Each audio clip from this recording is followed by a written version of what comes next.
अब ये तो माननीय मुख्यमंत्री नीतीश कुमार जी अपने सुविधा के अनुसार महागठबंधन में कभी आते हैं, कभी एनडीए में जाते हैं। तो जब तक कोई बहुत बड़ा कारण नहीं रहे तब तक आदमी को इस तरफ से उस तरफ जाने का कोई मतलब नहीं रह जाता है। मर तो नहीं गए, बिट भी नहीं गए, फिर भाजपा में क्यों चले गए। और भाजपा में जाने के बाद जो स्थितियां पहले थी उनकी, वो स्थिति भाजपा में भी नहीं है। मात्र 7-6 मतों का डिफरेंस से सरकार बच सकती है, सरकार गिर सकती है। तो वैसे परिस्थिति में तो कुछ भी कहना मुश्किल होगा। जनता पार्टी के संपर्क में है? नहीं, मैं तो देखिए, ये उस समय जब मैं तेली तमोली दांगी का आंदोलन चला रहा था क्योंकि ये मामला 2015 में, उस समय भी नीतीश कुमार जी मुख्यमंत्री थे और राष्ट्रीय जनता दल समर्थन में थे। जिस समय निर्णय हुए थे तेली तमोली दांगी को मूल अति पिछड़ा के साथ जोड़ने के, उस समय से लेकर के आज तक यानी लगभग 8 साल होने जा रहे हैं। तो उस समय भी सत्ता में नीतीश कुमार जी थे, समर्थन में सरकार के आरजेडी थी। आज भी जब मैं आंदोलन को थोड़ा उग्र किया हूँ तो आज भी थे वही कुछ दिन पहले तक। इसलिए आरजेडी के लोगों को लगता था कि रामबली जी भाजपा के एजेंट के रूप में काम कर रहे हैं, कहीं से थोड़ा सा अशोभनीय है। इसलिए मैं कहा कि आज तो सरकारें बदल गई, तो सरकारें जब बदल गई तो मेरा आंदोलन तो और उग्र होगा। आगामी 28 फरवरी को बिहार विधानसभा का घेराव किया जाएगा। तो पनोरमा ग्रुप, जो सोचता है वो करता है। नमस्कार, मैं हूं सागर कुमार, भारत लाइव देख रहे हैं आप। देखिए, बिहार की राजनीति पर हमारी जो नजर है, आप देख रहे हैं कि हर खबर को हम आप तक पहुंचा रहे हैं। और केवल खबर ही नहीं बल्कि पर्दे के पीछे क्या कुछ चल रहा है, तमाम जो संभावनाएं निकलकर सामने आ रही हैं, उन तमाम चीजों को आप तक हम रख रहे हैं। इसी क्रम में बिहार की राजनीति को और करीब से समझने के लिए हमारे साथ विशेष तौर पर जुड़ चुके हैं रामबली चंद्रवंशी जी हैं, राजद कोटे के एमएलसी हैं। हालांकि अभी कुछ वाद विवाद भी चल रहा है इनकी सदस्यता को लेकर, लेकिन बिहार की जो वर्तमान राजनीति है उस पर हम बातचीत करने के लिए यहाँ पर आए हैं। सर, तेजस्वी प्रसाद यादव की सरकार चली गई, उप मुख्यमंत्री थे, अब वो विपक्ष में चले गए। ईडी लगातार उन पे हमला कर रहा है। देखिए कि किस प्रकार ईडी ने पूछताछ किया, लालू प्रसाद यादव से भी पूछताछ किया। अब वो कह रहे हैं कि खेला हो, सरकार तो चली गई, जब खेला ही करना था तो सरकार जाने ही क्यों दिया। देखिए, ये तो जो अटकलबाजी चल रही है जी, वो सरकार में तेजस्वी जी जिस दिन से गए थे उस दिन से सरकार में तेजस्वी जी की कोई कमी नहीं रही। यहाँ महागठबंधन के कोई भी घटक दल की कोई कमी वैसा दिखाई नहीं दिया। अब ये तो माननीय मुख्यमंत्री नीतीश कुमार जी अपने सुविधा के अनुसार महागठबंधन में कभी आते हैं, कभी एनडीए में जाते हैं। तो क्या उनका दिक्कत हो गया, ये कभी पब्लिकली ठीक से नहीं कहे। जो हल्की फुल्की बातें उन्होंने किया वो जनता के समझ से परे की बात है। जब तक कोई बहुत बड़ा कारण नहीं रहे तब तक आदमी को इस तरफ से उस तरफ जाने का कोई मतलब नहीं रह जाता है। और माननीय नीतीश कुमार जी अपनी विश्वसनीयता करीब करीब खो चुके हैं इस सवाल पर। अच्छा, आप जहाँ भी चौक चौराहे पर जाएंगे तो नीतीश कुमार जी के जो सैंक्शन प्राप्त था, जो एक गुड गवर्नेंस के लिए शुरू में जाने जाते थे, आज वो छवि नीतीश कुमार जी की नहीं है। इसलिए नहीं है कि बार बार वो कभी चिल्ला करके बोलते थे कि मैं मर जाऊंगा, मिट्टी में मिल जाऊंगा, लेकिन भाजपा में नहीं जाऊंगा। आज जब इधर आते हैं तो उधर की बात करते हैं, उधर आते हैं तो इधर की बात करते हैं। तो फिर आखिर क्या वजह है? मर तो नहीं गए, बिट भी नहीं गए, फिर भाजपा में क्यों चले गए। और भाजपा में जाने के बाद जो स्थितियां पहले थी उनकी, वो स्थिति भाजपा में भी नहीं है। तो इस तरह से कुल मिलाकर के देखेंगे तो ये जो बिहार की राजनीति है एक गलत डायरेक्शन में जा रही है। अच्छा, और इस डायरेक्शन का पटाक्षेप जो होगा वो अगला विधानसभा चुनाव ही होगा। अब लोकसभा चुनाव तो दस्तक दे ही रहा है। सरकार बचेगी 12 तारीख को। हाँ, अभी जो उनका बहुमत है 122 से 128 मतों का, उसमें तो कहीं उस तरह का चीज़ें नहीं है, लेकिन विश्वास मत उनको हासिल करना है। और विश्वास मत हासिल करने में अगर सफल होते हैं तब फिर सरकार बचने की बात होगी। और विश्वास मत हासिल अगर नहीं कर पाते हैं, क्योंकि मतों का डिफरेंस इतना थीन है, मात्र 7-6 मतों का डिफरेंस से सरकार बच सकती है, सरकार गिर सकती है। तो वैसे परिस्थिति में तो कुछ भी कहना मुश्किल होगा। और जहाँ तक दोनों तरफ से तलवारें खींची हुई है वहाँ पर तो थोड़ा सा संशय की स्थिति है। 7 से 9 विधायक अगर अब्सेंट हो जाते हैं तो भी खेला हो सकता है।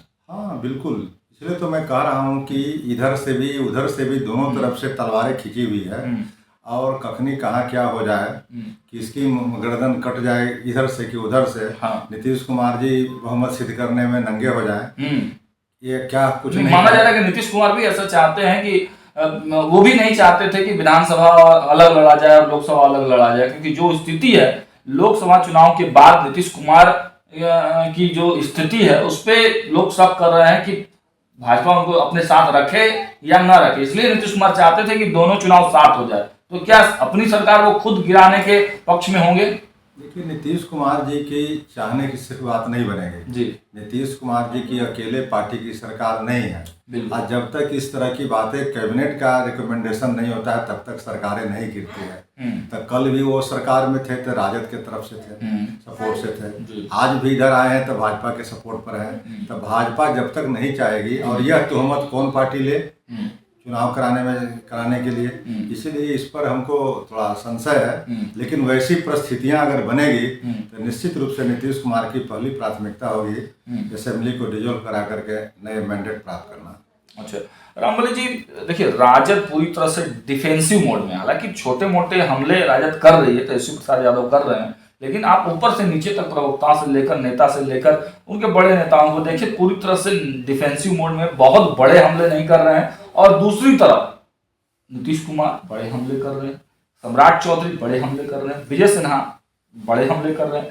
हालांकि आप राजद कोटे के एमएलसी हैं, हालांकि आपके भी संबंध अभी पार्टी से बहुत अच्छे माना जाए तो नहीं चल रहे हैं, लेकिन आप क्या कहेंगे राजद को इतना डिफेंसिव मोड में रहना क्या परिदृश्य दिखाता है? देखिए, जो दृश्य है अभी जी, उसमें राजद अभी अग्रेसिव बहुत नहीं हो सकता है। अच्छा, इसलिए नहीं हो सकता है कि राजद को तो विश्वास मत हासिल नहीं करना है। राजद तो अपने तरफ से कोई गलती की नहीं है इस सवाल पर।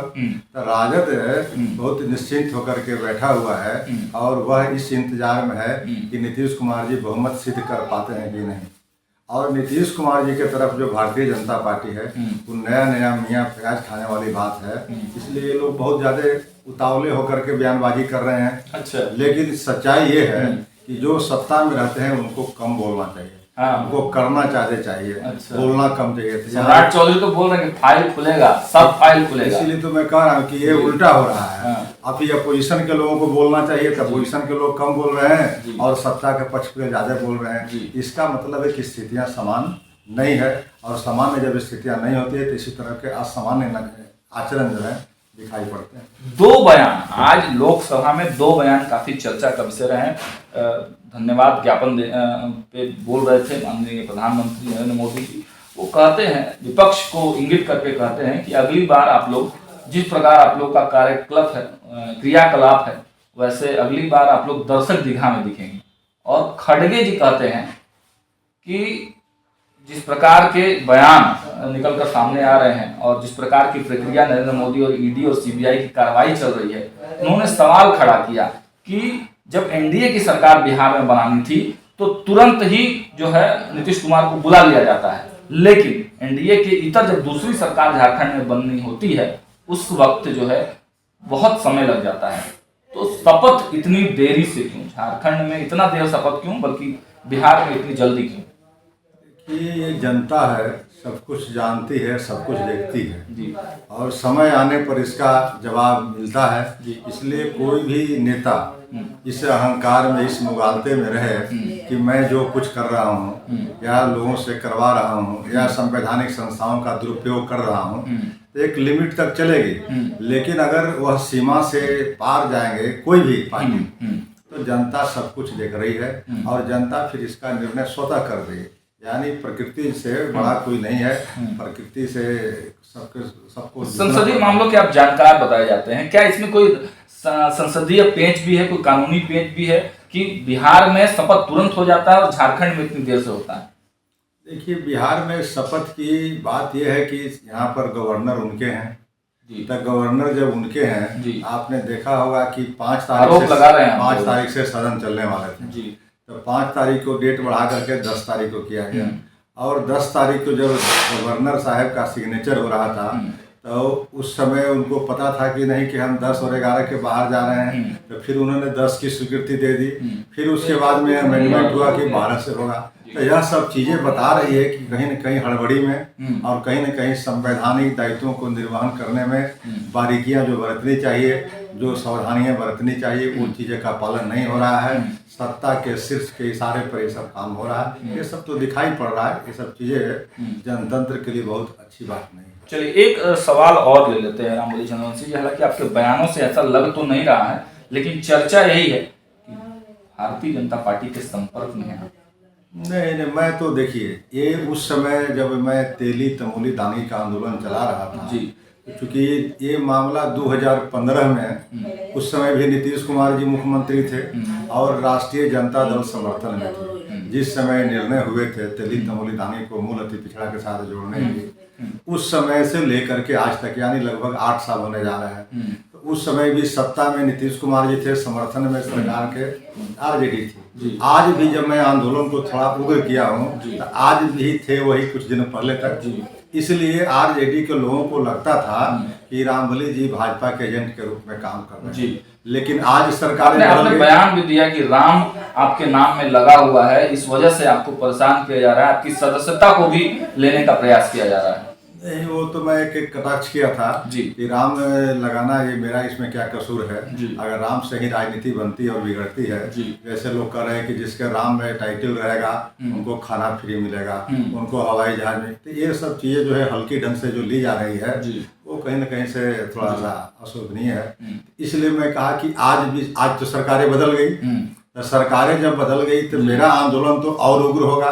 अभी हम लोगों की आज ही बैठक थी आरक्षण बचाओ संघर्ष मोर्चा का, और उसमें तय किया गया है कि आगामी 28 फरवरी को बिहार विधानसभा का घेराव किया जाएगा। तो बिहार विधानसभा का जब हम लोग घेराव करेंगे अति पिछड़ा वर्ग के लोग तेली तमोली दानी को मूल अति पिछड़ा से बाहर करने के, तो आज तो हमारा ये स्टैंड भाजपा के खिलाफ जाएगा क्योंकि भाजपा सरकार में है। तो फिर राष्ट्रीय जनता दल वाले लोगों को तो ये स्वीकार करना पड़ेगा कि इनका मुहिम कोई पार्टी से नहीं चल रहा है खिलाफ, बल्कि इनका मुहिम जो है उसकी जो मांग है वो समाज के लिए और सरकार से है। तो सरकार में चाहे जो भी रहे उससे हम मांग करेंगे, इसलिए कि हमारे समाज को इससे क्षति हो रही है। राजद में है अभी आप? हाँ बिल्कुल, अभी तक तो मैं राजद में हूँ।